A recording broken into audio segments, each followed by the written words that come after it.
ఈ ఊరు పేరు సున్నలగండి. ఈ ప్రాంతానికి 1972 ఆ ప్రాంతంలో ఏడి సికామణి గారు వచ్చి ఈ ప్రాంత ప్రజలకు సైకిళ్ళ మీద నడుచుకుంటూ దాదాపుగా 70-80 కిలోమీటర్లు వచ్చి జంగారెడ్డిగూడ నుంచి ఈ సున్నలగండి అనే ఊరిలో ఆయన పరిచర్య చేశారు.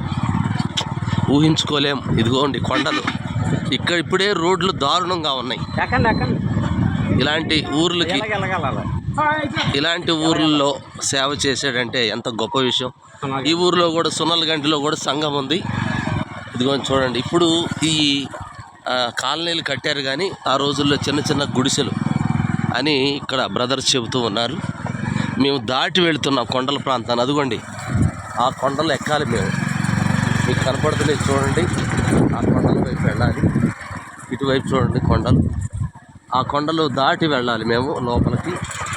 అక్కడికి వెళ్ళి సువార్త వాళ్ళకి తెలియజేసి మేము రావాలి. ప్రార్థన చేయండి, ఎందుకంటే దేవుడు మనకు ఆ భారాన్ని ఇచ్చాడు.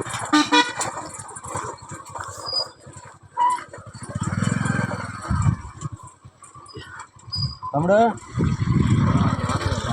అక్కడికేనా? వరదపల్లినా? మెత్తపు కోట చేయలేదు మన వాళ్ళు అన్నారు.